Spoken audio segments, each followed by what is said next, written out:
नमस्कार, news state में आपका स्वागत है। मैं हूं आपके साथ गीतू चौहान।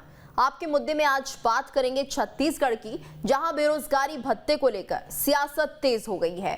भूपेश सरकार ने नए वित्तीय वर्ष यानी कि अप्रैल से बेरोजगारी भत्ता देने का ऐलान कर दिया है, तो विपक्षी बीजेपी ने सरकार से पूछा है कि पिछले 4 साल क्या कर रहे थे। साथ ही बीजेपी ने पहले पिछले 4 साल के बेरोजगारी भत्ते के हिसाब से 12,000 करोड़ रुपए देने की मांग की है। आज चर्चा इसी मसले पर कि क्या बेरोजगारी भत्ता 2023 में सत्ता दिलाएगा। चुनाव से पहले क्या ये मास्टर स्ट्रोक है? बेरोजगारी भत्ते के लिए क्या पर्याप्त संसाधन है? बेरोजगारों को भत्ता मिले तो इसमें बीजेपी को क्या आपत्ति है? ये तमाम सवाल होंगे, लेकिन उससे पहले देखिए ये खास रिपोर्ट।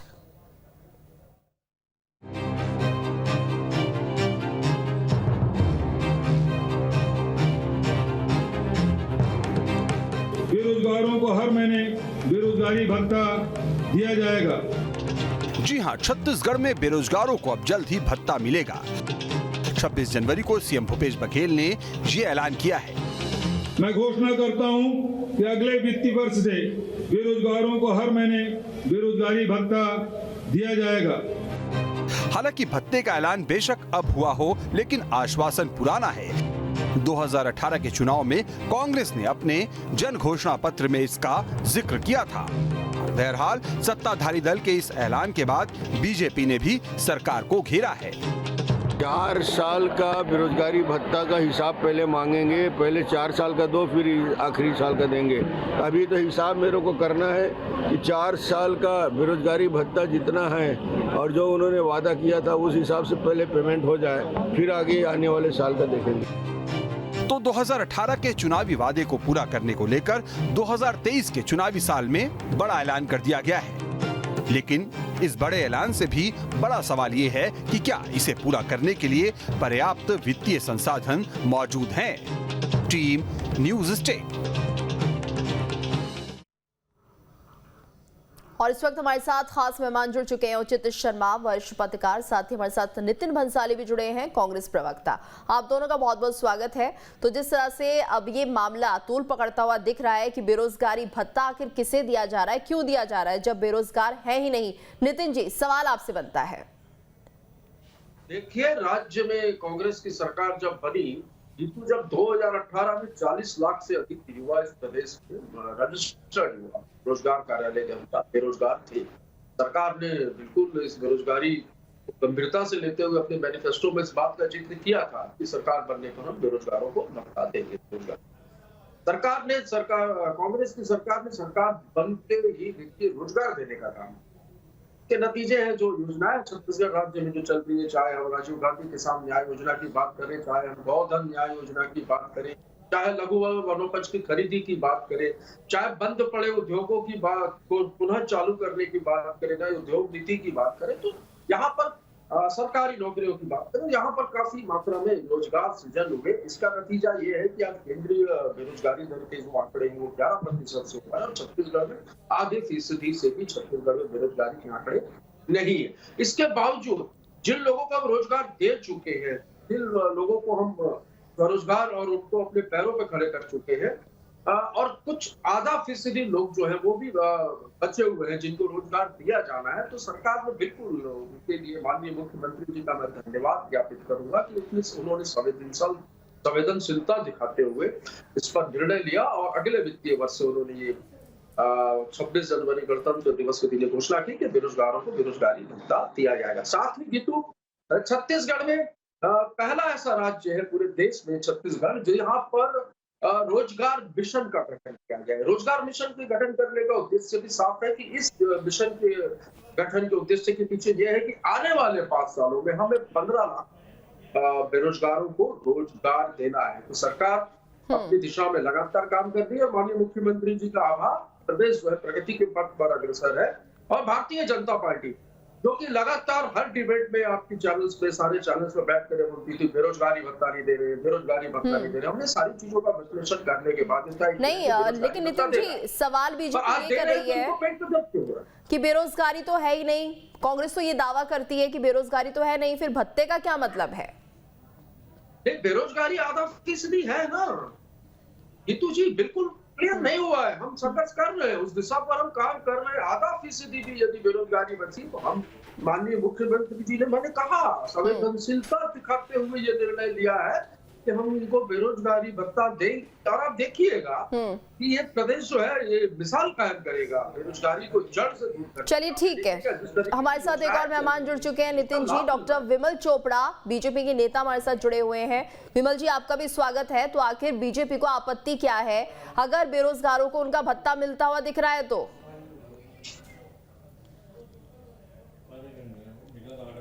ये दे तो, हम तो मांग कर रहे हैं कि बेरोजगारों को 2,500 रुपए, आपने कहा था 2,500 भत्ता तो दें। ये अगला वित्तीय वर्ष क्या मुहूर्त निकलने वाला है अगले वित्तीय वर्ष में कोई कि इस दिन से हम बेरोजगारी भत्ता देंगे?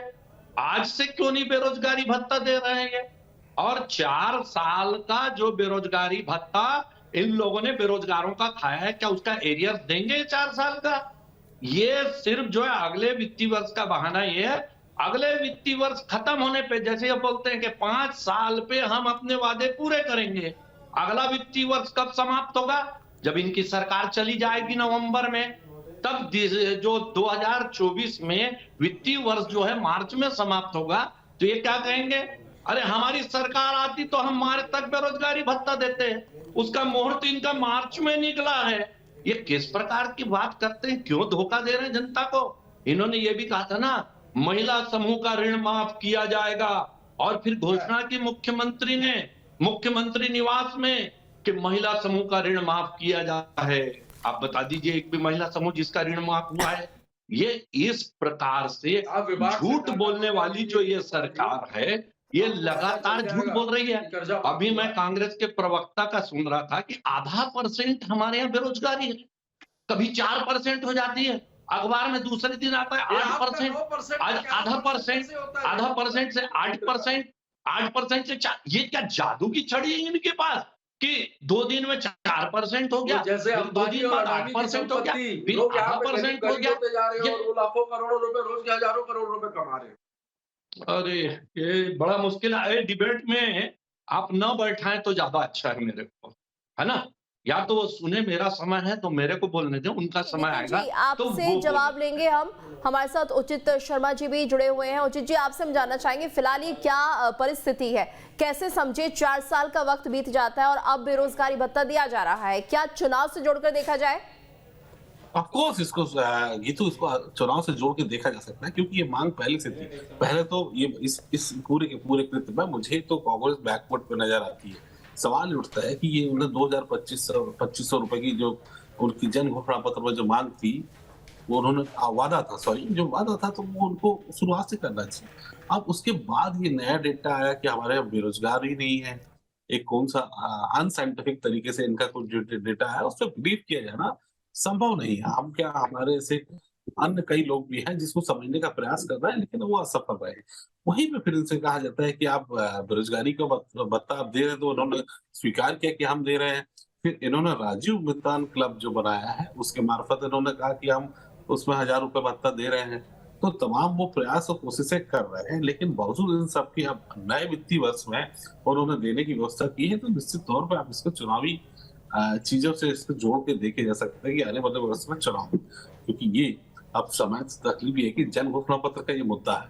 आपको जिस दिन आपने ऋण माफ किया या जिस दिन आपने किसान आदिवासियों की जमीन वापस की, जब से आपने MSP पे से ज्यादा दाम आपने किसानों को दिए जाने लगे, ठीक है, वो आपके अपने तर्क हैं, चीजें हैं, अच्छी बात है। लेकिन ये जो घोषणा पत्र का मामला है, इसको गंभीरता से 4 साल नहीं लिया गया और ना ही विपक्ष इसको गंभीरता से उठा पाई। या ये भी हो सकता है कि ना ही उनकी इतनी बातें गंभीरता से सुना गया, जनता के द्वारा भी या पत्रकारों के द्वारा भी, मीडिया हाउस के द्वारा भी कहीं बहुत गंभीरता से इसको नहीं लिया गया। अब जो भी सरकारें तर्क दे रही हो वो अलग बात है। अब इस पर आर्थिक बोझ है, कितना आर्थिक बोझ पड़ना है, क्या क्या चीजें हैं, कौन से तरीके से। अब ये बेरोजगारी की गणना, आप देखिए, इनका कहना है कि जो बेरोजगारों की गणना, बेरोजगार की श्रेणी में किसको लाते हैं? पिछली बार तो रजिस्टर्ड बेरोजगार लगभग 22-23 लाख रजिस्टर्ड बेरोजगार थे। एक गणना थी, उसमें भी यह कहा गया था पिछली सरकार द्वारा कि कुछ लोग अपने आप को अपग्रेड करने के लिए वहां रजिस्ट्रेशन कराते हैं, बेसिकली वो बेरोजगार नहीं होते। वो अपने आप को बड़ी बेहतर नौकरी की तलाश है। वही तर्क ये सरकार दे रही है कि वो बेहतर नौकरी तलाश में। ये सरकार ये भी तर्क दे रही है, यहाँ गीतू आपको देखना होगा कि रूरल इकोनॉमी सुधरी है, नो डाउट। ये इस बात सत्य है कि रूरल इकोनॉमी में सुधार आया। कारण कई हो सकते हैं, किसानों को जो हम फायदा दे रहे हैं एमएसपी पे वो फायदा हो सकता है, नरवा गरुआ से फायदा हो सकता है, तमाम योजनाओं से फायदा हो सकता है। तो उस योजनाओं के कारण जो मूवमेंट है लोगों का, जो ग्रामीण से शहर की तरफ जो पलायन करते हैं, वो पलायन रुका हुआ है, ऐसा ये तर्क दे रहे हैं, कहना है। तो उसके आंकड़े भी लेकिन प्रस्तुत नहीं हो रहे। और एक्चुअल जो फैक्ट एंड फिगर जो साइंटिफिक तरीके से होना चाहिए, जो अधिकृत फैक्ट एंड फिगर है, वो अभी जनता के सामने नहीं आया जी। नितिन जी, वादा है, इसको वादा आप जोड़ सकते हैं आने वाले चुनाव से। ठीक है, इसका डायरेक्ट नितिन जी, संसाधन क्या होंगे, वित्तीय वर्ष पर कितना बोझ पड़ेगा, किस तरह से बजट एलोकेट किया जाएगा, इसको लेकर क्या कुछ प्लानिंग है? देखिए, इसको लेकर जो भी प्लानिंग होगी विधानसभा के बजट सत्र में वो सारी चीजें सामने आएंगी। माननीय मुख्यमंत्री जी ने 26 जनवरी गणतंत्र दिवस के दिन कल इसकी घोषणा की है। 1-2 दिन में नोटिफिकेशन जारी हो जाएगा और इस विषय में जो बजट की बातें हो रही है कि वित्तीय प्रबंधन कैसे किए जाएंगे, ये विधानसभा में ये चीज बजट सेशन में रखी जाएगी। अब मैं आता हूँ विमल चोपड़ा जी की बात पर। ये 4 साल का बेरोजगारी भत्ता मांग रहे हैं मुझसे, है ना। हमने रोजगार दिया, मैं अभी भी गर्व के साथ कहता हूँ कि हमने रोजगार दिया है। इन्होंने 2003 के घोषणा पत्र में गीतू ये कहा था कि हम 500 रुपए बेरोजगारी भत्ता देंगे हमारी सरकार बनने पर। 15 साल नहीं दिया। 1 साल का एक बेरोजगार का 500 रुपए के हिसाब से यदि हम जोड़े तो 6,000 रुपए होता है। 90,000 रुपया एक बेरोजगार का इन्होंने खाया है। इन्होंने इसलिए ये सत्ता से बाहर बैठे, किसानों का धान खरीदेंगे, 2100 रुपए में खरीदेंगे, 300 बोनस देंगे, आदिवासी को जर्सी गाय देंगे। बेरोजगारों के साथ छल किया, युवाओं के साथ छल किया, महिलाओं के साथ छल किया, किसानों के साथ छल किया। इसलिए आज ये सत्ता से बाहर बैठे हैं। और हम यदि कोई अच्छा काम कर रहे हैं, अभी चिल्ला चिल्ला कर डिबेट में बोलते थे भत्ता दो, भत्ता देने की बात की थी, अब दे रहे तो दर्द क्या है इनके पेट में? किस बात का दर्द है? बेरोजगारी भत्ता दे रहे तो स्वागत करना चाहिए। विमल जी, तो इनके तो प्रधानमंत्री हमारे किस बात का दर्द है? किस बात का दर्द है? नितिन जी पूछ रहे हैं। ये तो बेरोजगारी के लिए, बेरोजगारों के लिए एक अच्छी स्कीम है कि बेरोजगार भत्ता उन्हें दिया जा रहा है। थोड़ा सा कांग्रेस के प्रवक्ता को बोलेंगे धैर्य से सुने, है ना, और उसके बाद जवाब दे। क्योंकि मेरे को लगता है कि जब किसी के पास कोई जवाब नहीं होता तो लफाजी के सिवाय कुछ नहीं हो पाता। इसलिए थोड़ा धैर्य से सुने और जवाब दें। मैं एक चीज पूछना चाहता हूं कि किसने कह दिया कि भारतीय जनता पार्टी के पेट में दर्द हो रहा है करके? ये कांग्रेस के प्रवक्ता जबरन बोल रहे हैं। अरे थोड़ा सुन लो, है ना। हम तो कह रहे हैं कि दो, लेकिन मुख्यमंत्री क्या कह रही है सुन लो। कितना देंगे कुछ नहीं बता रहे हैं। बेरोजगारी भत्ता देंगे, कब से देंगे? अगले वित्तीय वर्ष में देंगे। राहुल गांधी जी ने घोषणा की थी कि 72,000 रुपए हर परिवार को सालाना कांग्रेस की सरकार आएगी तो दिया जाएगा। छत्तीसगढ़ में दे रहे हैं आप 72,000 रुपए। क्या आपने शराबबंदी? थोड़ा सा सुन लो। अरे सुन लो भाई, फिर मैं छोड़। अरे यही तो गड़बड़ है ना, जवाब नहीं। किसान न्याय योजना के माध्यम से प्रति एकड़ 9 से 10,000 रुपए तो हम लोग। चलो मैं जा रहा हूँ, सुनिए, तारीफ कर दो आप भी कहीं। मैं छोड़ के ही जाना ठीक है। आप लोग सारे ये काम चलिए, जिनके पास जवाब नहीं होता ना वो बीच में बोलते हैं। ऐसे लोगों के बीच ना बैठा है तो ज्यादा अच्छा है ना। या तो आप उनको चुप कराइए या मैं चुप हो जाता। उचित जी हमारे साथ जुड़े हुए हैं, साथ ही साथ नितिन भंसाली भी हमारे साथ बने हुए हैं। नितिन जी, आपसे हम समझना चाहेंगे, अगर अभी बेरोजगारी भत्ता दिया जाता है अगले वित्तीय वर्ष में, तो क्या माना जाए 4 साल का जो बकाया देने की बात बीजेपी कर रही है, क्या वो भी संभव हो पाएगा? 4 साल तो रोजगार दिया है, जब भी तो आज बेरोजगारी की दर केंद्र की देख लीजिए, राज्य की देख लीजिए और बीजेपी शासित राज्यों की भी देख लीजिए कि छत्तीसगढ़ की बेहतर स्थिति है। कल मुख्यमंत्री जी ने घोषणा की है, 2 से 4 दिनों में नोटिफिकेशन जारी होगा। विधानसभा में इसके लिए राशि का जो है प्रबंध की जो चर्चा होगी, बजट पास किया जाएगा। सारी चीजें अभी ये होनी है। तो ये जो भाजपा के प्रवक्ता जो चिल्ला चिल्ली कर रहे हैं, उनको उनका जवाब जो है विधानसभा में बजट सत्र में मिल जाएगा। हमारी नीयत साफ है। जैसे कि मैंने कहा कि विभिन्न प्रकार की जो जन कल्याणकारी योजनाएं छत्तीसगढ़ में चल रही है, जैसा कि उचित शर्मा जी ने भी कहा, ग्रामीण अर्थव्यवस्था पर काफी सुधार हुआ है और निश्चित तौर पर ग्रामीण छत्तीसगढ़ है ही कृषि प्रधान प्रदेश।